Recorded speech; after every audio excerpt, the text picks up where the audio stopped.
Who else do we have? I've heard Naga. Naga, how are you doing? I'm pretty good. Nice to see Phil. And I turned on Are my you? camera. I'm not sure whether you're able to see me. You should be able to see us as well right now. Yeah, I could see you, Karthik. Okay, great. So that's Karthik, Sheetal, and Rahul. Hello. Hi. We're coming live from Hyderabad, India. Oh, you're in Hyderabad now. Yes, yes. Isn't Uh, technology wonderful? it's amazing. I'm, I'm Hi, getting. Nagaraj. This is me. Hi, Nagarajan. We can see you now. So that's Rahul. Do we have anyone else on webcams today?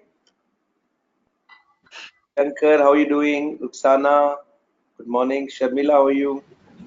Hello everyone, this is Shankar. Nice meeting you all. Hope Hi, the audio Shankar. is Hi, clear. Shankar. Oh, yes. Cool. Little low, though. I'll ensure, yeah. Ashna, are you there with us? Yes, Karthik, I am in, and we have Harsh and Kiran also joining us shortly. So just 1 or 2 minutes, and they would be joining us. The other two panelists. Okay, great. Thank you. And I have not heard from Sharmila in the panel. Hello, Sharmila. How are you doing? Hello. Yeah, hi Karthik, how are you? Great. Thank you. Awesome. So, Ashna, would you like to get started?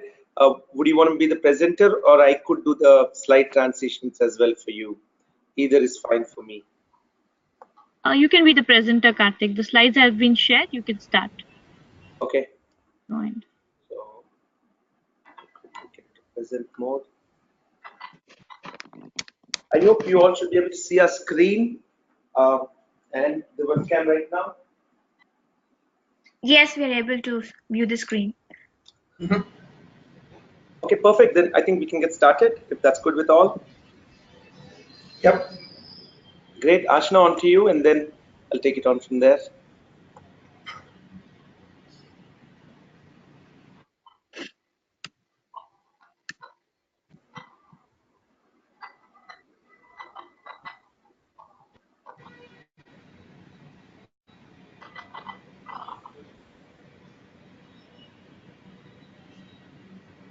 All right, I think now we can get started. Uh, Hello, everyone. Good morning, good evening. Thank you so much for joining. Very glad to have you all here. Hope you all can see me and also see our screen right now. With myself at Hyderabad, I have Sheetal. Sheetal and I both work with Varkasa Inc. And I have Rahul. Rahul Gangu is a very, very close associate of mine, friend, family friend for a long time. And he's someone who's recently moved back. Rahul, can I say rightly from US to India? Well, in a way, yes, Okay. but we still have things going on there. Okay, cool. So I'm trying that for the last 3, 4 years. It's a tough thing, but that's definitely one thing I wanted to talk about. How we transition from the different places, and then thank you all for joining. We have so many people online from the technical panel. I'll quickly move to the quick introduction of everyone. Phil Pickman, thank you so much, Phil, for being here. Phil and I, we worked together for almost, I would say, about 5, 6 years. When I went to US for the first time in 2005, I went as an account manager for WMC Mortgage in Los Angeles, California. When I joined there as the account manager, Phil was my PMO head. He was taking care of the program management office. And with that respect, I used to interact a lot with Phil. And when GE Consumer Finance, GE Money acquired WMC Mortgage, he played a very key role in doing that entire merger between the organizations and seeing how we grow in the IT segment. What we did a lot along with Phil is we've rediscovered the outsourcing model and made it very, very elegant and fine to work with. And that was a phenomenal achievement for an organization which never did any kind of an outsourcing or working with an Indian IT company. Thank you, Phil, for being here. Would like to hear a couple of words from you too. It's a pleasure seeing you. We haven't talked for years and years. We've been exchanging emails, but no conversation other than the written conversation. And I'm very Yes. pleased to be here with you today. Thank you for inviting me. Excellent. And Phil, we will get into the discussions of specific topics as we go along. I'm going to quickly move on to the next panelist, Nagarajan. Thank you so much for joining. I know I haven't got a lot of chance to interact with you, but very proud to see you being the founder and CEO of Resilio. And I've also seen your a lot of action in the openmentor.net space, where you are a trainer and you've been providing a lot of this corporate training in the software testing space. Nagarajan, thank you so much for joining. Sure. We also have Neha, but Neha was actually traveling. She actually agreed to take this call during her, between her travel, but she had a delayed flight, which put her in the flight at this time. But I believe there's someone else who's representing Neha. We have Harsh. Harsh, Harsh okay. Nikum, who's the Vice President Technology for Jobs for Her. Hi Harsh, how are you? No, Sheetal, he hasn't joined yet. I am trying to follow up with him and get him. So maybe we can move to the next panelist, Karthik. Sure. So before I move on, I would like to speak a couple of minutes about Neha and what she's doing and what inspired me to get in touch with her maybe a year back. I have, over the last 9 years, been doing a lot of mentoring in the IT and software test automation space. And what I did is I've realized that almost 70% of my students are women, and they are the ones who have had career gap, be it for a travel to US reason or for a family reason, and they want to bounce back into IT industry, or they're entering IT industry for the first time and they all choose software testing. And for them to skill them up, give them the confidence, get them the project and the experience, and then put them was a great achievement that I felt that I kept working on until I saw the channel of Neha Jain's Jobs for Her. They're very focusedly they're doing that. When career-based women have a gap in their career or want to restart, and look at specifically what kind of a job market is there for the women community. That's what Jobs for Her is focusing on. We definitely will have Neha and maybe Harsh in a future session as well. Thank you. And then Rahul, that's you out here. So Rahul, I know I want to talk to you more about your company and what you're doing. And is it more of US-based organization or have you moved to India? I'm going to come to that in a minute. I'll just gonna quickly. Shankar, hello. Shankar and I, we've known each other for more than 3 years, and he has been someone phenomenally helping us at iTeLearn in ensuring that how we create more and more SDETs, software development engineer in test, more focused towards Selenium automation and our home-built tool in your. Shankar, thank you so much for being here. Thank you. Thank you. Then we have Kiran. You there too? Let me see if Kiran is in the audience by any reason and not in the panel. I don't see. Ashna, do you see Kiran? No, Karthik. He's Right. facing some technical issue. Would be joining in few minutes. No problem. Quickly going to introduce Kiran. I met Kiran about 2-3 years or prior for one of the corporate trainings that I really wanted to seek for Verizon Wireless. So we had a very large corporate training for Verizon Wireless in Texas, and we were doing the e-learning for them. So we had 1 week of manual testing followed by 1 week of rigorous automation testing training. And at that time, when I saw Kiran and his teaching ability, the way he presents examples, motivates people he's an amazing e-learning guru. I look at him myself as an inspiration at what energy he brings when only audio is the main thing and your presence is not there. So he does some lot of magic with his voice. Thank you, Kiran. Hopefully you should be joining soon. And let's see who's next. Sharmila, hello, how are you doing?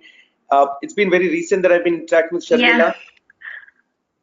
Hi, Sharmila. And she's got a lot of focus on mobile app testing, and that is where she's, been migrating from web app testing in the recent few years. We are looking forward for Sharmila to start a new training on the latest versions of mobile app testing, more focused on automation, maybe APM and so on, and how we can also incorporate the same features into our AnyAuth product. Sharmila, welcome. Thank you so much for being here. Really appreciate it. Thank you. Well, okay, that's myself. Very humbly, team. I think only from Jan of this year, I kind of started showing my face and going out, and really proud of where we are today. Uh, Very short, we started in 2008 as a very wireframe of training and how we can take it forward. 2009 was where we really started into the training space, and that it was iTeLearn. Start was always modest with 8-9 students in the first batch, and we went on to add over 20,000 trained students and over 250,000 subscribers.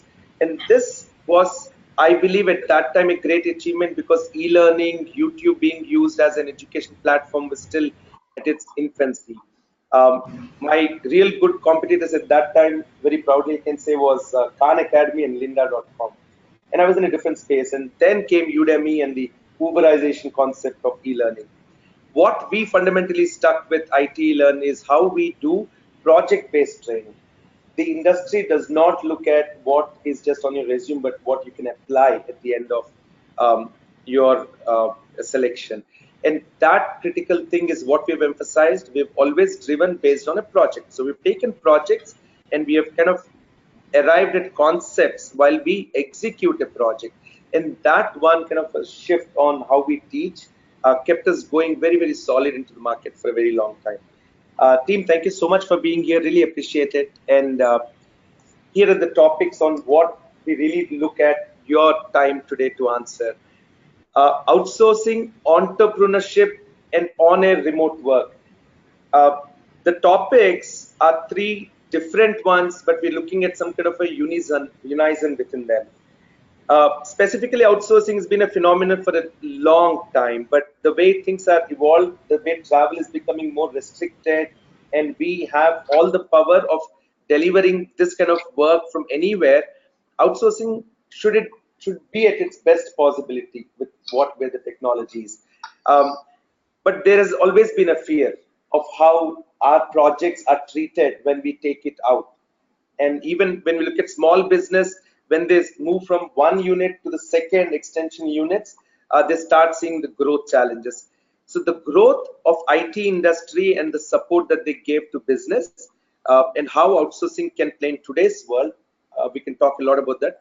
Entrepreneurship more in terms of micro entrepreneurship, not truly someone who quits their job and completes the cycle of working for someone and working for themselves now, but more where it is a hybrid. They continue to have a career, but they want to pursue and see how they can stabilize and build an organization on the side. And that is the difference onto entrepreneurship topic out here.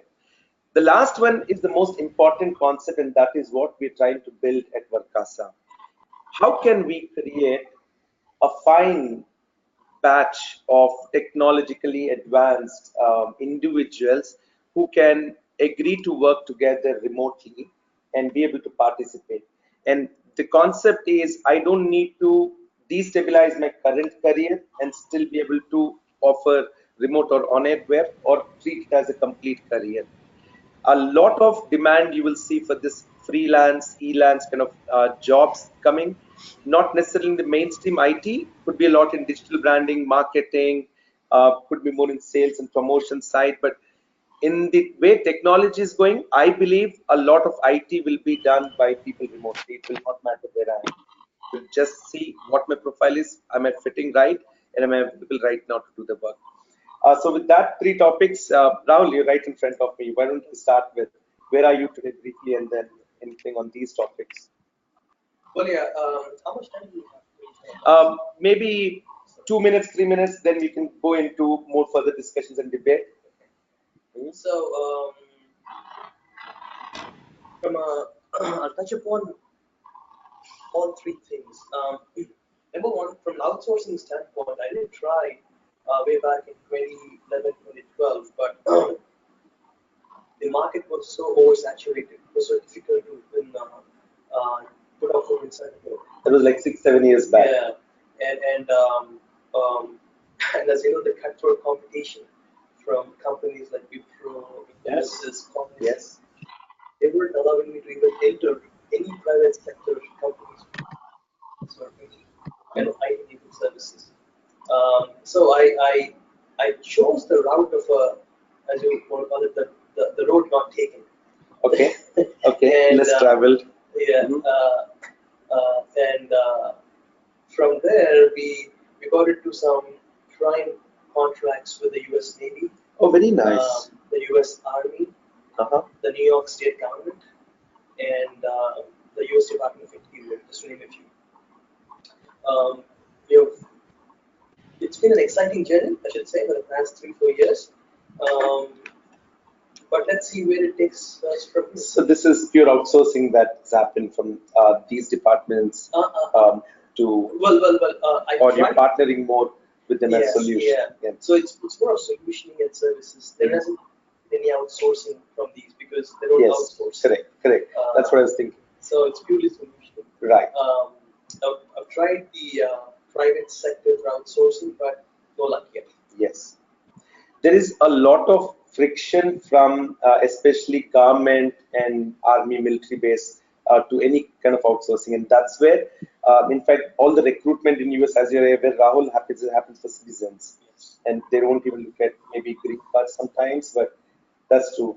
uh, Phil, how about you? You've been in the outsourcing field and you've done so much outsourcing while with GE Money. You've seen the up and down of the subprime bubble burst.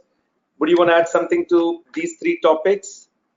Yeah, I was thinking about what makes outsourcing successful and what kind of problems that we had in our initial startup.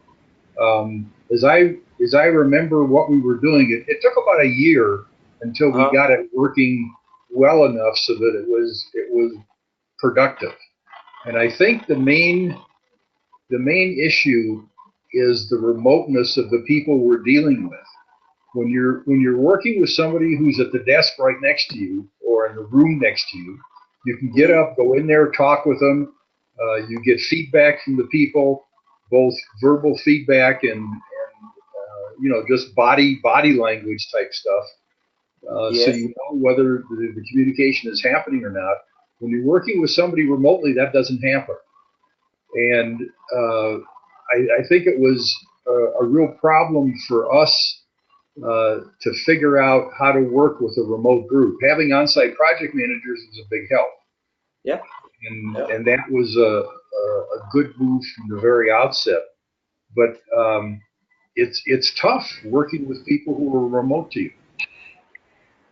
It has been, and 1 year of lot of hard work, and I think it also took that long because the rate at which the subprime industry was growing in 2004-5 time frame, we had scaled from 8 to 80 people in less than half a year for that specific account. Fell, but very well said. Get up and go and talk is one thing. It really cannot happen, and it is, we still feel lazy, but the alternate we use is Skype, and luckily when we're all connected we have quick calls and kind of get some of this going faster these days. Yeah, and another problem is when you're working with somebody in the same office or in the same building, the communication is a lot of the communication is verbal. When you're working with somebody remotely, most of the communication has to be written. And written communication is just plain not as clear because it's more of a series of monologues rather than the dialogue. And the dialogue in working with somebody is very important. Even email exchanges are series of monologues. They're not dialogues. And I think we've all experienced miscommunication through email, where something is written and it isn't perceived in the same way as if you were talking to somebody. And that happens when you're dealing with people remotely. Yeah. And I think one thing, when you said verbal and in-person, body language is also a big aspect into it, Phil. Because a lot of times we are on an audio conference with remote teams and we hear perfect silence. Maybe they're just nodding their head or raising their hand.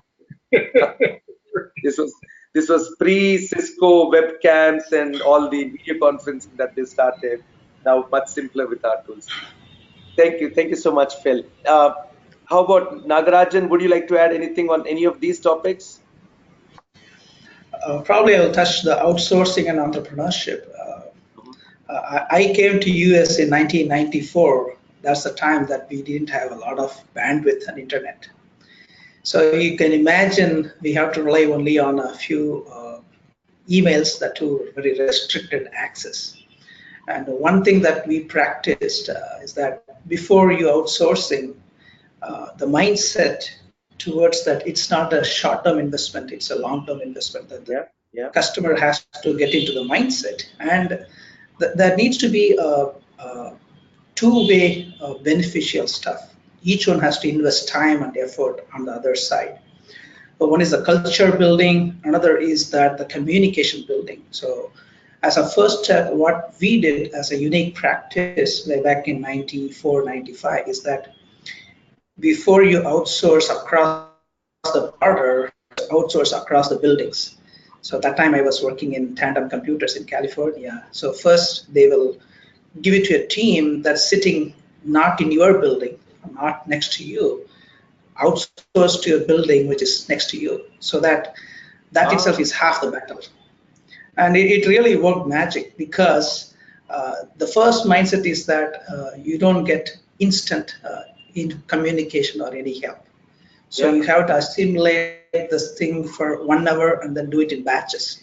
Then the complete outsourcing across the border or across the cities happens in a larger batch. So that phenomenally worked for me. That's one trick. We have done a lot of build, operate, and transfers from 2001 to 2008 in Bangalore for a lot of startups for QA.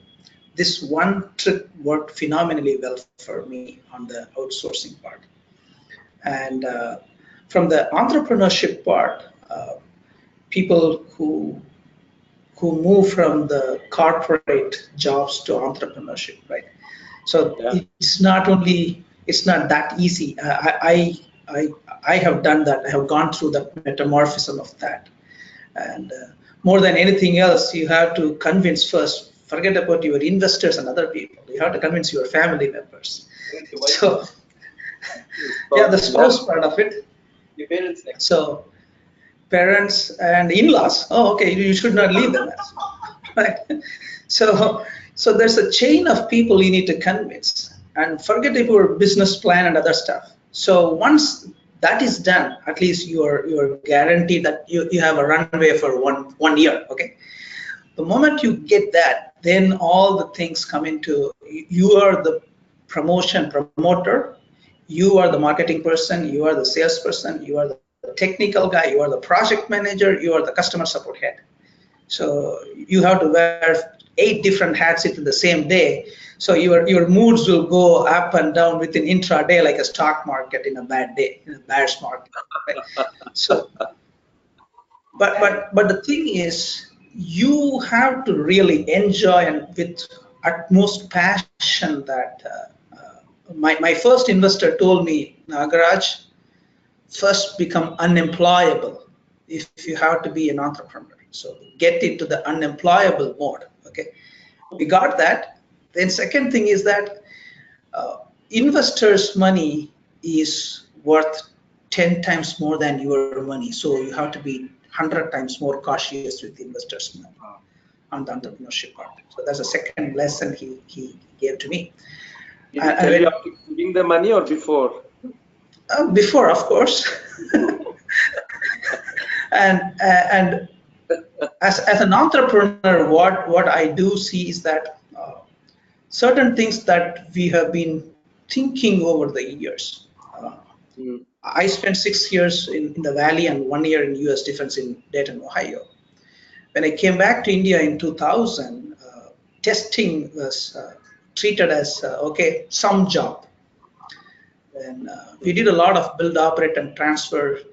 Okay, within software to do testing, you have to start convincing so many people. Okay. And that itself is a big journey. So you cannot be a corporate guy giving advice. So you have to be a real passionate mentor to them. So an entrepreneur becomes a mentor to their prospects and customers because we don't have to really sell it. If we educate, then it becomes extremely easy for us to sell our products and services.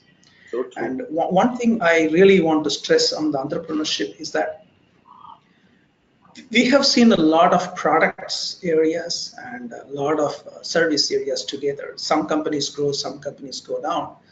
There is a constant peer pressure every entrepreneur goes through. Okay, today you see this news, today you have that news. If you are an employee, you have the option to quit and then join another company, right? Whereas the peer pressure in terms of the sense of achievement, whether you measure the sense of achievement towards money or towards technology or towards benefits the customers and ROI, I see that the money part comes last, and that's precisely how we have built an open source, the very first open source technology APM, application performance management product out of India, right from our IIT campus here. So that's my 2 cents on entrepreneurship, Karthik. Oh, fantastic. You almost wrote a mini book on it. So outsourcing and entrepreneurship, that's fantastic. I think the way you put it, Nagarajan, I don't know what else to say into it. I do have about passion, and I remember Steve Jobs saying about you have to be very, very passionate to be in entrepreneurship for an extended period of time, because the journey is so insane and so tremendously stressful that if you have no passion, you'll give up long back. That's the only thing that will keep going. And passion is not because of money or peer pressure. It is truly belief that from within ourselves, where we can mentor businesses, where we can mentor our customers, B2B or B2C. And from that point of view, openmentor.net, amazing name and great vision, Nagarajan. Thank you so much on that. Thank you. Perfect. I have few more people who are not on the webcam but on the panel, and I'm sure I'll hear some great things from the panel there. Who wants to go? Kiran, Shankar, Sharmila? We also have Ruxana. This is Shankar here. Can I go ahead? Yes, Shankar, how are you? Sure. Is audio clear from Oh, my side? perfect. All right. Yeah, I just want to touch upon the outsourcing and the remote work part because I've not much experience with the entrepreneurship anyway. So the outsourcing part, I just want to touch upon 2 cents from my side. Like for any project to be outsourced or for any project to be successful, the business point of view will look at the quality of the work, the schedule by which it was driven, and the cost which is going to be incurred. As long as these three are successful, people or the business owners will figure it out a way to outsource, to the different locations. All I would like to, kind of touch upon is like these three are very important parameters, whether it is going to happen within the same country in which its origin or, it's a different place. But these three parameters will be definitely looked at in a high angle.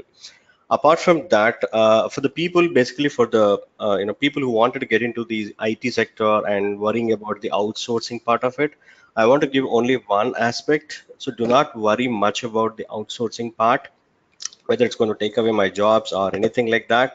Just be prepared for the latest technology that is going to come and upgrade your skills so that you are there, whether it is being outsourced or within, don't worry about the jobs taking away. All you have to do is get ready for what is actually being expected out of the industry. And if that is taken care, it's like something that we cannot really control on the outsourcing part, but your jobs, you can definitely get ready for the market. So that's one thing that I want to touch upon. On the remote work, again, lots of opportunities. It's going to enable us the kind of technology that we are using right now, which is actually opening the gates for the various people sitting in different countries, and we're talking about some of the good topics. Similarly, in a work point of view, a lot of people, again, over a period of an experience, they wanted to do freelancing along with their work, some part of the time, not completely getting into the ownership or entrepreneurship, but want to give some freelance work for a couple of hours, and that could be totally required from a different country altogether where they are not based. So all this kind of technology on a remote work is only going to enable a lot of opportunities, and it's there for us, if you want to go and drive more, you're there. So it's again a positive way that I can look at is both outsourcing and remote work. I'm not at all worried in terms of a job as long as we are upgraded with the technology. Great. And Shankar, the way you put those three things, quality, schedule, and tasks, in fact, that's exactly what we start with. one of the first things we sign when we start outsourcing as part of the master services agreement is our SLA or service level agreement, where what do we promise to deliver our service at. And we talk about, for quality, we talk about first time right as one standard, and then we have on time delivery for how the schedule, and the different variations of it. So after long, I'm hearing that still the industry is still about quality, schedule, and task completion. Career fair is a great point. This afternoon, our entire team, we were at a very large engineering college here called Bharat Engineering College.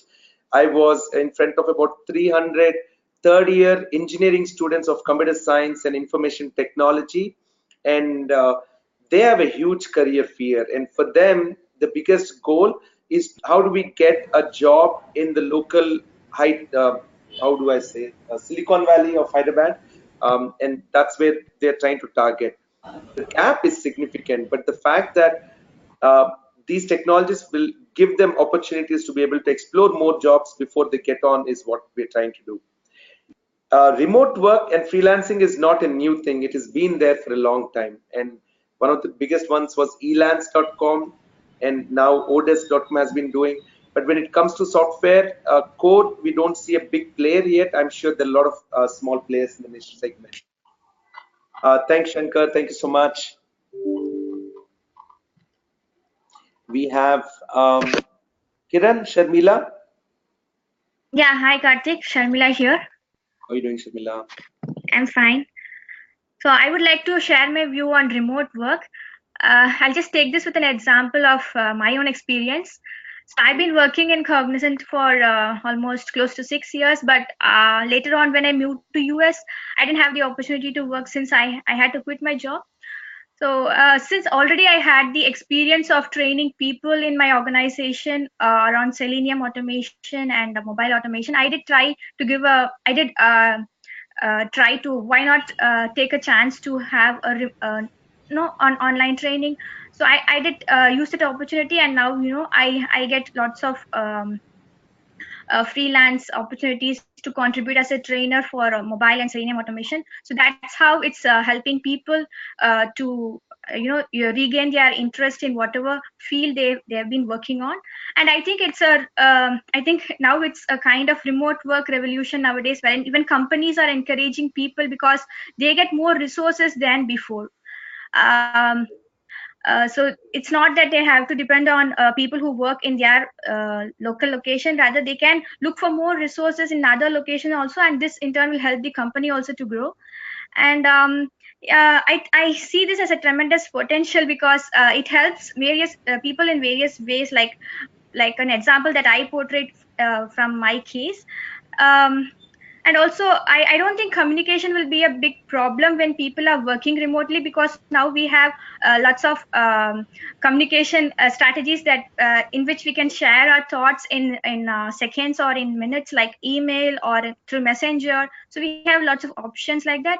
So I think the world is going to change in a way of working remotely. But I don't say that people will only look at remote work. People will not only have the focus of working remotely, but yes, that is also an option which is equally significant to how people contribute in-person job. So that's how I see remote work. Perfect. So well said. And you've been someone who's been experienced this. And Yeah. in fact, this e-learning or online tutoring is one of the primary skills that is so easily doable by sitting at home. And I realized this very early, and I definitely made a lot of money through it, which is I think the other point that you made. In today's world, we have no communication excuses anymore. We cannot say that email hasn't come or WhatsApp. We have unlimited number of communications. If you're properly structured, then it is a smooth thing. Right. And needless to say that it definitely saves cost, travel, logistics. It is faster because people don't need to necessarily start quitting job and getting into the other. And there's a lot of flexibility.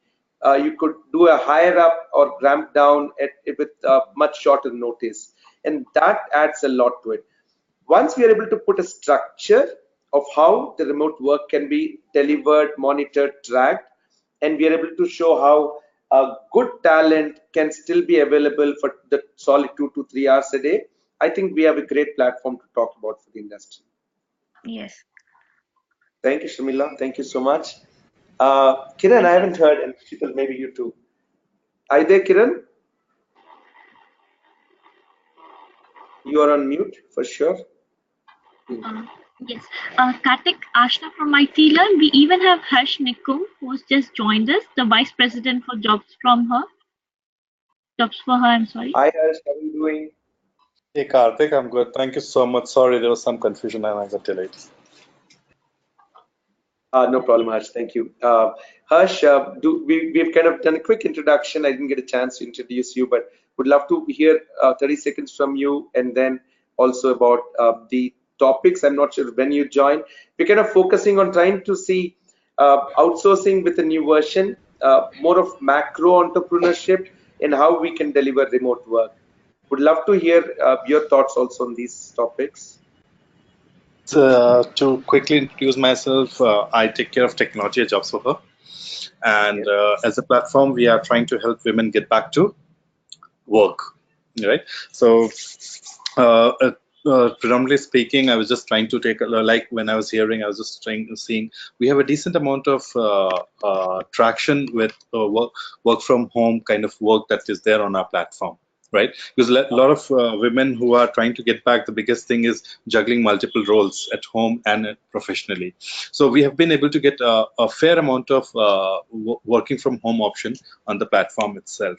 And it has we have never heard what you call the customer, the client complaining that things have not worked out. It definitely takes a certain amount of maturity both on the part of the companies as well as the candidates. But once that is there, I don't think so there's any problem with remote work.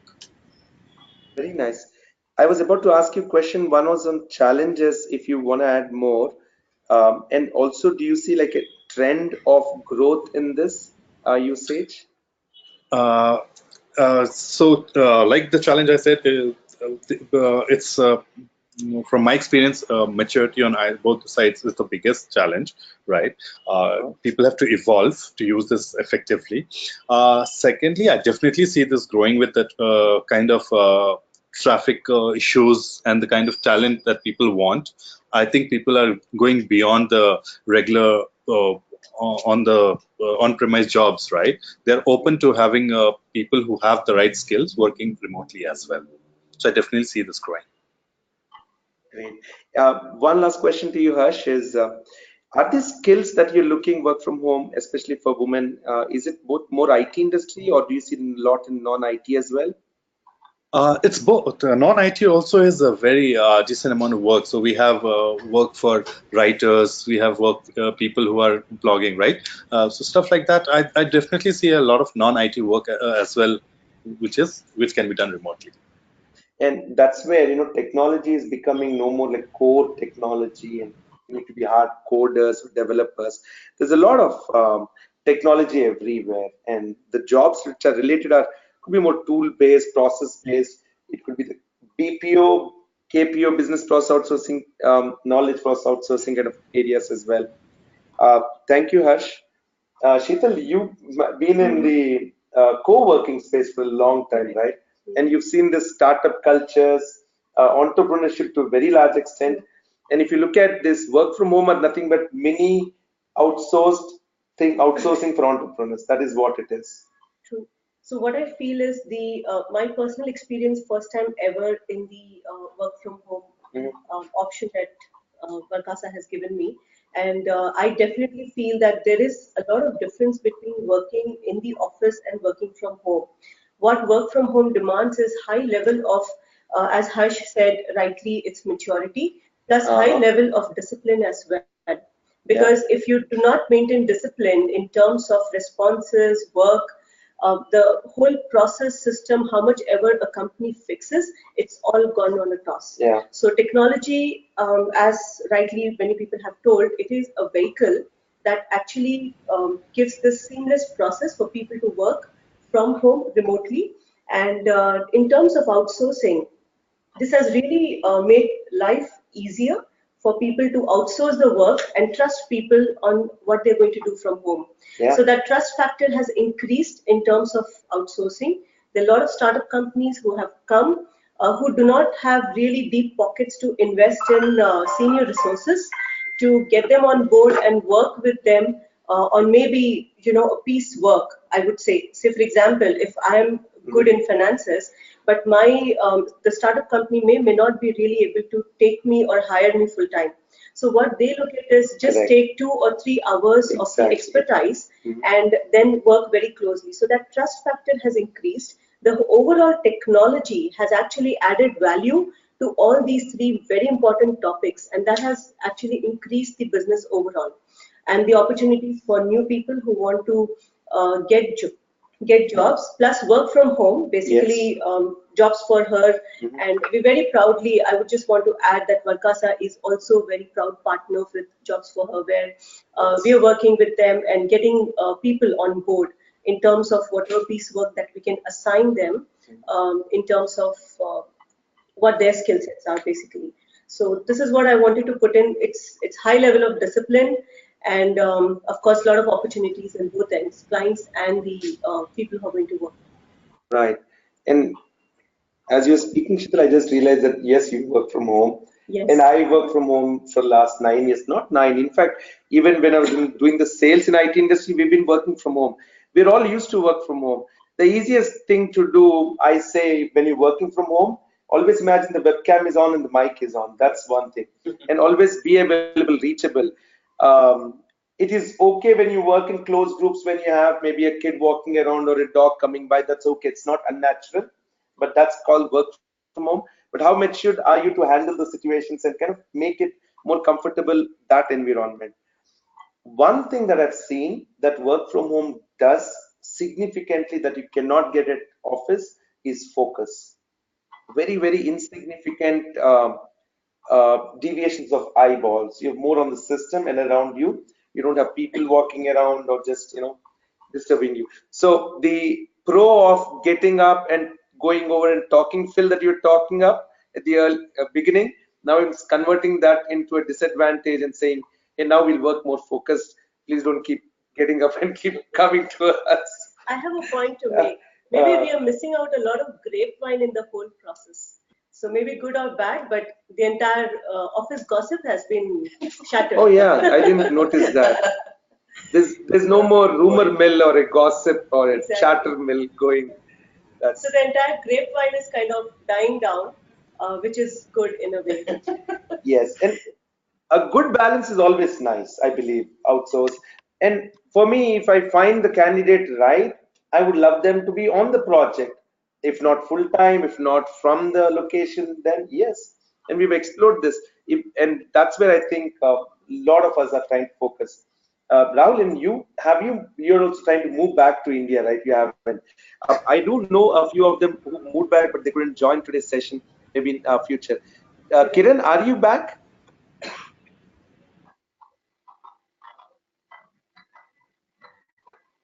Now I don't hear anything from Kiran. You may want to check because Kiran may have a lot of points to add. So team, I'll kind of open it up. Anyone else would like to add anything? We've heard so much from all of us. There's significant, just between the panelists, if we combine the knowledge and look at how much of learning we have, a great working model would definitely come up. I would love to open this floor up for questions from the audience and also from any points from the other panelists, please. Could I add a comment about entrepreneurship? One of the things, Nagaraja, I'm sure I'm mispronouncing your name, so pardon me for that. But one of the points you made is that when you're an entrepreneur, that you're doing the selling, you're doing the technical work, you got to do everything yourself. And I think one of the things people miss, especially in starting up a new company, is how tough the selling and marketing is. Most of the time, people will start up a company because they have some technical skill or some ability to do something, and they don't understand how important it is to do the selling. The selling is probably the toughest part of starting up a new company. Absolutely, absolutely. In fact, a few mentoring sessions, we used to go to the startups and then say, even if you are handed over with the best product in the world, can you double the sales? So get me that. So the technical part, as you said, Phil, just because of the sheer passion and they are so used to it, their boundaries are drawn so well within the requirements of the product. But when you go out, the customer expectations are totally different. The terrain is totally different, and selling, yes, couldn't agree with you more. Absolutely. I do have one question, maybe for all the entrepreneurship and knowledge base there. When you start a business and we develop some product, some service, and we approach outside, do you focus a lot on your own known network, or would we focus on generating a new network? My take on that, Karthik, is that definitely the known network is immediately reachable. But most of the times, if you are able to sell your product or service to a person whose face is not known to you, then that's the biggest success. Yes. So the known people, for whatsoever reason, they may buy your service at some discounted price or whatever, but an unknown person buying to you. So for that, we need to reach out, and to reach out again, we need to go through partners, and we need to create trust in the partners, and we have to be in for the long haul, not for the short term. I have to excuse myself for a minute. I'll be back in a few minutes. Sure, Phil. Thank you. Uh, and the other thing that I keep talking about is one of the base positions that you see, which is very well linked with entrepreneurship and remote work, are virtual assistants. The set of people who come with the skills where you can do the basic sales, basic phone calls, communications, maybe a little bit of blogging, article writing, handling some PR activities. All that you said, Nagarajan, in terms of what entrepreneur has to go through, you could very well package it structurally and give it to one individual called a virtual assistant who's sitting across the globe, maybe in Indonesia or India, working for maybe $10 an hour. And that is a significant step that I have taken personally at very, very early days of entrepreneurship, and I kept growing from that one virtual assistant to about 50 people overall, working from different locations across the globe. It is fantastic for me to work with people remotely. I've been used to it. I enjoy doing it. It is very easy for me to know work is happening or not. Because when I go into the office, I see people are busy, but I don't see maybe work. But when I don't see people, all I can see is work, and that is important. In fact, our lead generation engine is cranking out of Hyderabad. What's that, lead? Lead generation engine. They are operating from Hyderabad. Oh wow, great! I was about to ask you, talking about, so that is great, and that is one thing we haven't been able to, especially if you want to reach, let's say, UK, Europe, Australian market, and you want to be able to talk like the way they talk and interact. So we have a communication. Otherwise, there's no starter to begin with. How is it going, Nagarajan? Fantastic. In fact, the person who introduced you people to us is the same person who is doing that for us. And we are able to reach to unknown people, unknown companies, and we are able to get a good amount of intelligence on that. And they're able to send email campaigns, set up calls, set up meetings, and set up demos. Get the handshake. Once they do the handshake, after that it's the delivery team and the pre-sales team or the technical sales team to take care, and that phenomenally works. And moreover, anything, you have some team on which you can put SLAs, right? So you need to generate 8 leads per week. That phenomenally works for us. Very nice. I mean, just your voice and the stability of the tone tells that how it is organized. And I'm sure there would have been challenges, but the way you would have overcome, this is a lot to learn from you. Rahul, you were saying something about. Yeah, I was just wondering, how long have you been doing this incubation in Hyderabad, Nagarajan? Just curious. For the last 2 years, Rahul. Nice to hear that. Wow, that's a big challenge for me. So I won't reinvent the wheel, Nagarajan. I'm coming to your office now and let's start talking. Definitely. Phil, you just missed a portion where Nagarajan was talking about they have a lead generation or a sales team working from Hyderabad, India. And he's saying it's going very, very well. And that's been one area where a lot of people have kind of suffered to outsource sales. I'm sorry, I didn't understand. You have what kind of situation on the same team? So Nagarajan, do you want to summarize? You Yeah. much better. To generate the business leads and reach out to prospects, we have outsourced that to a remote team in Hyderabad. They run the email campaigns. They follow through the LinkedIn and Twitter accounts of our prospects, and we define the target audience for them. And we give the outlines for their campaigns, and they fine tune that, they run it. Once the lead funnels through that, they set up the meeting and demos for us, and from that we take it from that point. It has been working. Interesting. Where are they finding leads? In India or outside of India? Predominantly US and Malaysia, Singapore. Interesting. Okay. So they're finding leads and they're reaching out, having the conversation and passing it to the next level. Now, is most of that conversation written or oral? Both. Some of the information, initially they run email campaigns and some of the LinkedIn campaigns. Once they find out, okay, a particular lead or a prospect is following through all those information, they have a tracking tool. So they have they have to know your business fairly well in order to make when they get into the point of talking to the prospect, they have to be able to describe what it is you're doing. Yep.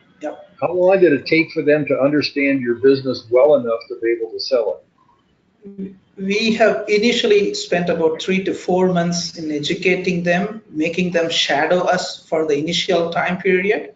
And after shadow period, what we did is we asked them to take the front seat and then start driving. Then a few calls and demos like that we have done. From that point of time, they are able to do almost half the battle for us. Okay. Now, in selling, I spent a lot of my career selling before I got back into project management when I first met Karthik. But one of the things we found in finding people who can do selling is that some people get it and some people don't get it. And you have to kiss a lot of frogs until you find a prince who can really go out and do the selling. So, and I imagine when you're having a remote company do that for you, you go through the same process. You find some people that can do it and some people that can't do it. There's a weeding out process. Absolutely. In fact, to arrive at a sales kit in terms of what is the personas that they need to first target from the marketing team, and how to ask valid questions in terms of budget, how to qualify the particular lead in terms of warm or hot or cold, and what they get 30 seconds to 40 seconds when they get into a call with some unknown people. So what should be the right sentence that gets into the brain of the other end? So we have to train them, and they cannot talk extra one bit here and there. That will be a boomerang back to us. So it took 3 to 4 months for us to get into that. After that, we have to constantly replenish that sales kit, and but we need to provide enough ammunition to them in terms of presentations, infographics, videos, and short demos, recorded demos. That constant ammunition should be given to them at all the points. Yeah, that's interesting. That you're essentially outsourcing sales. I would say the marketing and the first level of sales, the moment the customer starts asking very pinpointed questions in terms of the products, then we get into that. Okay. Wow. That I think I can hear you both guys talk for ages. That was amazing. The clarity with which the questions were coming, and that is so interesting to see. You know, we've come so long, but it still falls back to the same fundamental principles of business. That's you have right. something you want to give, you want to sell. How do you communicate? and hey, can you help me from outsourcing to next door, to next country, and follow the sun model all the way to every corner of the world. That is just amazing that the fundamentals still don't change, and that's beautiful. You know, it's interesting. My son has a chiropractic practice up in Boise, Idaho, and I do a lot of the business support for him. What he started, he has a very unique kind of chiropractic practice, and he started something called MoveWell University, where he's teaching other chiropractors to incorporate functional movement into their practice. So he's built up, he's done a lot of work developing information on a website. He's using a process called ClickFunnels. I don't know if you're familiar with that, but it lets people, it gives you a funnel for when you first contact a prospect and take them through the sales process. He's done a lot of work with that. It turns out that he's not only a very good chiropractor, but he's turned out to be a very good web developer. And that he kind of picked up all by himself. But one of the things that he's interested in doing is spreading this to other countries. He's done most of his marketing in the United States and Canada, but he's looking at spreading this to other countries someday, and it would be interesting to see how that works. He's doing some remote support work. There's a guy that I met in Albuquerque who does a lot of web work, and Todd is using him to do some of his web development work for him. So he's working remotely with a guy. Todd's in Boise. He's working remotely with a guy in Albuquerque to do the web development work. And working, it doesn't make any difference if you're working remotely. It can be next door, it could be around the globe. It's still the same issues of how you communicate, how you get the message across, how you get the people to do what you want them to do. Wow, interesting. And I think I've seen a lot of focus on different professionals trying to put their knowledge into tutorials or some kind of e-learning or blog, as simple as blogging, to tutorials, and want to share and attract market. And that is the whole point. You can sit at home and open up this marketplace for global customers to come in. But it's a lot of work. It's a lot of work, and you're not sitting at home relaxing. You're sitting at home doing a lot of work. And a lot of entrepreneurs at this early stages of innovation have kind of burned their hands and time in exploring partners to outsource these tasks. Because I spent a lot of time and a lot of money into it, and it's not always effective. So it's very important, like we said, as entrepreneur owners, we cannot step away from things. You always have to be the technical guy, the sales guy, all the way to everything there. But that's very interesting to see how someone sitting in Albuquerque or Idaho trying to see how we can do everywhere in the world for chiropractic. And the other thing that happens there is it's very much like the notion of agile development. Is you want to try something, see if it works, and then if it doesn't work, recognize that it doesn't work and change your emphasis. The whole idea of being able to get something that you can try quickly and find out whether it's successful or not is important in marketing as it is in system development. Yeah. It's the same principles that we can carry forward, apply to so many fields in life. Great, phenomenal. Team, anyone else want to add some points? I have a question regarding the entrepreneurship. So I don't have much experience in this, but I see this as a tough concept because I'm wondering, like, how do you manage to have the stable supply of end users in order to buy your products, be it a product that you develop or be it any any course that you offer. So how do you see getting equal amount of people frequency for the same product again and again? Because once you sell a product, you're not going to have the same audience for selling the product next time. You're going to reach to a new set of people again, and that's how you sell your products, right? So how do you manage to have the stable supply? One thing is, once we get a customer, there's a lot of relationship and trust that is built. And believe me, if you've done a good job, that client or customer wants you to keep selling. they don't want to keep shopping. So there's a lot more that you can keep selling to the existing base, and that is important, especially in teaching, because every day we have new things to learn in IT. So definitely you have that, but new lead generation is all, it's a competitive market. I'm scared of it. I can't really comment, because if you crack it, then you're better than blockchain or Bitcoin. It Karthik, I is, just wanted to add to that, even if it's a one-time sale, right? And if you've done a great job, the person, whoever you have sold it to, right, they become a big ambassador for you, and they open up it's true. leads. Yeah. And word of mouth is still the most popular thing that goes on. Of course, it's become word of WhatsApp or Facebook or whatever, but it still goes from one person to the other. Yes, sir. Okay. I couldn't answer your question completely, Shamila, but maybe Phil, Nagarajan, Rahul, how about you?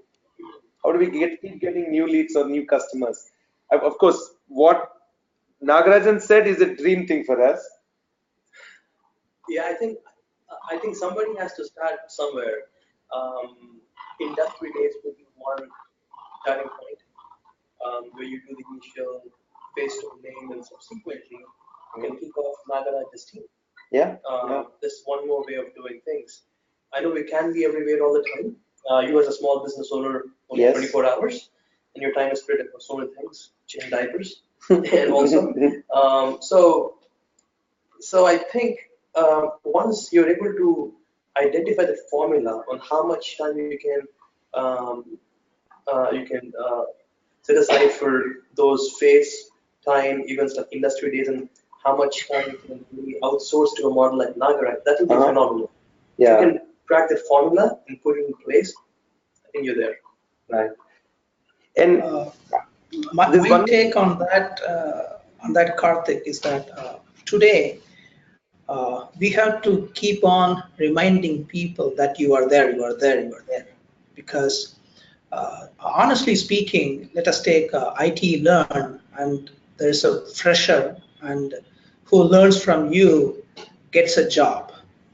Soon after getting this job, if you really ask how many people here referred back to you, you may get really surprised, because I had run technical institutions, Okay. trained more than 10,000 people, and ran hundreds of batches for corporates.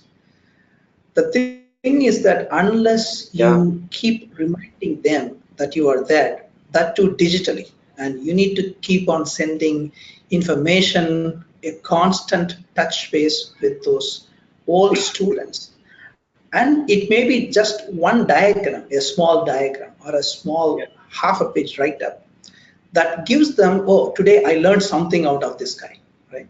And that web impressions are the one that in today's world we need to get into. So other than that, and we need to keep on doing it. There is no end to it. We have to keep running on that again and again and again. That's how I keep in touch with the people. Yeah. So I it's like have a developing. line. Typically in sales, it is being used that out of sight is out of mind. So it's very important to be in front of the prospects, inquiries, or even existing customers. Keep on being in front of them. If not today, they will refer us tomorrow. So it's out of sight, out of mind. So we have to be in front of them. That's the bottom line. I've been lucky today that maybe after a decade, I'm meeting Rahul and Phil, and the relationship still is strong. When they came, they honored the request, and every one of you. So yes, I kind of split it into three roles, and when that is how we launched Atomic 77, Phil. That was my in-house lab where I did a lot of research on web development, search engine optimization, social media marketing, and so on. And that team focuses a lot on digital branding and marketing. My three-step process there, and Shamila, that will help you too, is one is attract customers, that is your lead generation. The second is called nurture relationship. That is where you keep touch base with them on a constant basis, email campaigns or social campaigns. And third is close sales. And close sales is also a circular thing. And like you said, Nagarajan, I met maybe a student who's just joined IT industry. 3 years down, they need upgrade, they need new skills. It's an ongoing relationship. It's always relationship based. New leads, what else can we do? Okay. I think new leads is just the focused approach. There are so many people out there. You need to find your target. Who are the Correct. ones for your product? Let everybody else go out. We really don't need to focus on them. So it's very important to have focused approach to get new leads. And additionally, team, for everyone in this audience, here's something interesting. Now, for the first time, at least we started to look at our over 250,000 subscriber database through Tableau, which is an amazing data visualization tool. Now, I believe the business intelligence or the decision making becomes a little bit more easier. And through this, one of the things we try to do is, where are our competitors still not able to be there? So that's a big task. We have competitor analysis and their roadmap, and finding those small gaps where we can still go and interact with the customers. My biggest fear of lead generation or nurturing today is chaos, and to such an extent that they'll start unsubscribing from everyone, including us. And once the mad user starts unsubscribing to emails, our names also will be there somewhere and we gone. Email marketing is almost coming to a standstill unless it changes. Wow, it's a big topic. I think I should have stuck with one rather than trying to mix these three together. But I see them together. I see myself in this space, and I was very glad that we have so many opinions coming in. Non-webcam panelists would love to hear from you as well. Anything you would love to add or questions to us? Harsh, Ruxana, and the audience. Sharmila. Yeah, so it's like once the trust is built, I think people will flow in. Like you'll get people coming in for buying your product or something like that. I think It's a it very depends upon tough the. call because these days I'm seeing there's a lot of shell companies. They have an amazing website, they have amazing phones and marketings and social branding. They have nothing inside, absolutely zilch. And I went there, and believe me, I saw a website exactly very similar to any or other websites, but we're getting there, team. And in this hurry of getting there, I think we are. There was a time when too much product focus, less sales and marketing. Now too much sales and marketing focus. When will I get funding? When will I get acquired? Than building product. Uh, Trust is very important. Once you retain it, I think that will continue to happen. That is one thing that is there. I think after sales is a bigger cycle than After the sales sales, process. yeah, after sales is a So big after thing too. sales is definitely a different subject altogether, which needs to be nurtured. It's like the baby is already born and you have to take care of that baby. Yes, like you were saying, the diaper change. Exactly. So it's like, it's the baby which you need to help them grow, and multiple clients as well. So it's a different ball game altogether. So I think more than sales, it's after sales which is more important, which will continue to build the trust and make them more loyal to our product and services, and help us grow. Yeah. So be it students, be it product, people who are buying it, or it could be one-time purchase or repeat purchase. It could be anything. But today's world, I think even to get that first sale is a challenge. It is. And at least genuine entrepreneurs and business owners know that we get the first sale, we'll do a good job, and we keep growing. People have too many options. So hence we need to find our niche. I think right balance between your product and sales and marketing is very critical. And sales and marketing has to be predominantly reaching out because you have a very, very crazy competitive market. Great, thank you. Any more questions, points from anyone? This is intellectually very, very heavy. I've got loads of content to keep talking more about. I think we had a surprise topic here, sales and marketing, apart from outsourcing, entrepreneurship, and on air. I think it got linked there. Exactly. Phenomenal. Thank you, everyone. Really appreciate your time for joining. We look forward to seeing you in a future session. And for all the panelists, once again, I'm really happy to reconnect and share your experiences. Would love to keep in touch and keep sharing what we're doing. Some kind of I really like this kind of discussions. The very straight solid and comes with a lot of experience. And we talk from heart. This is a very passionate talk. I think I'll want to do this more frequently. This is enjoyable for me. Hope the same for everyone. And I request all of you to please follow us on LinkedIn, Facebook, and of course on the website. We have a tech panel page which is already created. So if today you are there, but tomorrow we'll have many other panelists as well. So I would request you to please go through and attend these webinars more often and share your knowledge. Awesome. Thank you so much, everyone. Thank you all for joining. Thank you. everyone. Thank you. Bye-bye. It was my, yeah, Bye. thank you. Thank you. Bye.